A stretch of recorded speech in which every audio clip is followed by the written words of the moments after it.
दोस्तों आज का जो टॉपिक है वो ये है कि जो कॉन्शियसनेस है वो किसी हिडन डायमेंशन से मतलब दूसरी जगह से पृथ्वी पर हमारी दुनिया में आ रही है। तो साइंटिस्ट क्या कहते हैं इसके बारे में जानेंगे दोस्तों। उससे पहले अगर आपने चैनल को सब्सक्राइब नहीं किया तो कर लीजिए, वीडियो को लाइक कर देना। दोस्तों कॉन्शियसनेस के कॉन्सेप्ट को लेके एक इंटरेस्टिंग थ्योरी सामने आई है जो ये प्रपोज करती है कि शायद हमारा कॉन्शियसनेस एक हिडन डायमेंशन से हमारे वर्ल्ड में ट्रेवल कर रहा हो।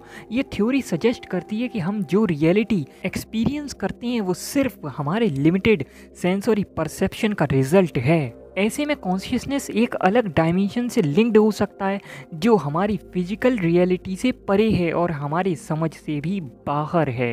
हिडन डायमेंशन का कॉन्सेप्ट मेनली क्वांटम फिजिक्स और थ्योरेटिकल फिजिक्स से आता है जो ये इंडिकेट करती है कि यूनिवर्स सिर्फ 3 स्पेशल डायमेंशंस और एक टाइम डायमेंशंस तक सीमित नहीं है। क्वांटम थ्योरीज और स्ट्रिंग थ्योरी में मल्टीपल हिडन डायमेंशंस की पॉसिबिलिटीज प्रपोज की गई हैं जो हमारे नॉर्मल परसेप्शन से परे है।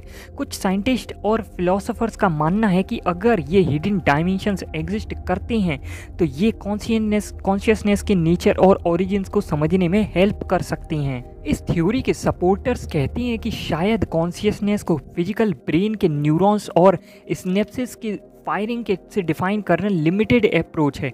ब्रेन को सिर्फ एक रिसीवर की तरह सोचा जा सकता है जो हिडन डायमेंशन से सिग्नल को प्रोसेस करता है। जैसे एक रेडियो स्टेशन सिग्नल को रिसीव करता है और ब्रॉडकास्ट करता है, वैसे ही ब्रेन कॉन्शियसनेस को प्रोसेस कर सकता है जो एक्चुअली किसी हायर डायमेंशन से आ रहा हो। ये कॉन्सेप्ट पैनसाइकिलिज्म और ड्यूलिज्म से जैसे फिलोसफिकल आइडिया से लिंक्ड है जो कॉन्शियसनेस को मैटर के बियॉन्ड कंसीडर करते हैं।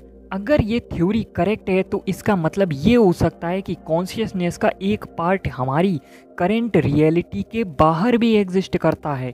ये मल्टीवर्स या पैरेलल यूनिवर्स का भी एक हिंट दे सकता है जहां कॉन्शियसनेस एक डायमेंशन से दूसरे डायमेंशन में ट्रांजिशन कर सकता है। रिसर्चर्स अब क्वांटम इंटेंगलमेंट और नॉन लोकेलिटी पर एक्सपेरिमेंट करके ये समझने की कोशिश कर रहे हैं कि कॉन्शियसनेस का फिजिकल वर्ल्ड के साथ कैसे कनेक्शन है। क्वांटम इंटेंगलमेंट में पार्टिकल्स एक दूसरे से इंस्टेंटेनियसली कनेक्टेड होते हैं चाहे वो कितनी ही दूर क्यों ना हो।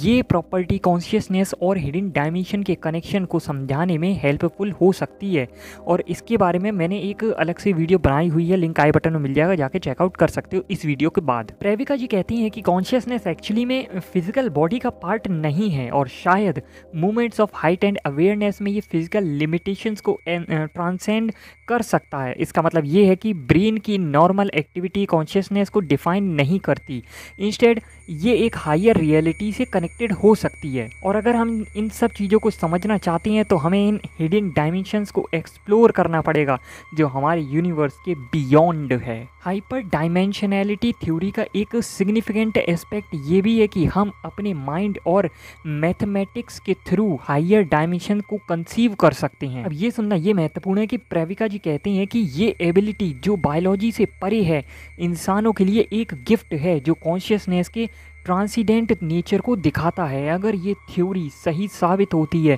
तो इसका मतलब है कि यूनिवर्स में ऐसे बीइंग्स हो सकते हैं जो फिजिकल रियलिटी के बियॉन्ड एग्जिस्ट करते हैं जहां स्पेस और टाइम की लिमिटेशंस नहीं है। यहाँ पर इसे रिलीजियस बिलीफ से भी थोड़ा सा लिंक किया गया है। जैसे कि हम देखते हैं कि कृष्ण वगैरह जो भी ये आए हैं तो ये उसी रियलिटी से उसी डायमेंशन से आए हैं जहाँ पर सब कुछ अलग तरीके से चलता है, इसीलिए वो एक समय पर अनेक जगह भी उपस्थित हो सकते हैं क्योंकि वो टाइम को अपनी हिसाब से ही यूज़ कर सकते हैं। और जितनी भी हम लोकेशंस की बात करते हैं जैसे बहुत सारे लोक हो गए, इसमें से स्वर्गलोक भी एक है, बैकुंठ भी है, इन सबको हम इसलिए नहीं ढूंढ पा रहे क्योंकि ये इस डायमेंशन में तो है ही नहीं।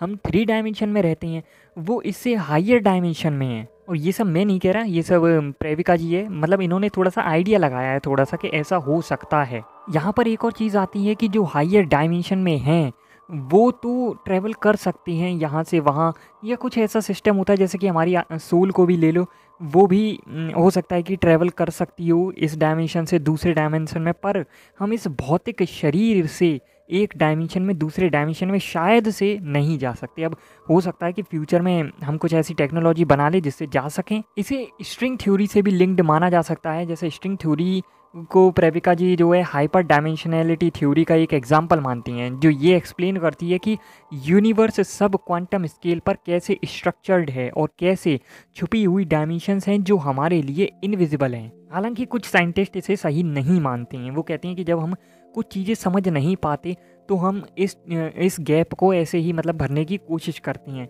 अब आप क्या मानते हो मुझे कमेंट करके बता देना। बाकी मेरा मानना ये है कि अभी हम इनके बारे में नहीं जानते कि क्या हो सकता है। फ्यूचर में हो सकता है हम ऐसी टेक्नोलॉजी बना लें जिससे हम और ज़्यादा चीज़ें जान पाएँ। बाकी हाइपर डायमेंशनल बीइंग्स हो गए या मेटाफिजिकल एंटिटीज़ हो गई, ये वो होती हैं कि जो हमारे फिजिकल वर्ल्ड से परे जो है एक्सपीरियंस करते हैं और मल्टी डायमेंशनल फॉर्म में एग्जिस्ट कर सकते हैं। इन बीइंग्स के पास ऐसे एबिलिटीज़ होती हैं जो ह्यूमंस के लिए इम्पॉसिबल है, जैसे कि इंस्टेंट ट्रैवल कर पाना, टाइम मैनिपुलेशन और मल्टीपल प्लेसेस पर साइमल्टेनियसली एग्जिस्ट करना। और ये सब आप देखते हो कि हमारे गीता में, रामायण में, वेद पुराण तथा अन्य पुस्तकों में बताया गया कि कैसे गायब होकर एक जगह से दूसरी जगह पहुंच जाते हैं, उसे हम टेलीपोर्टेशन कह सकते हैं।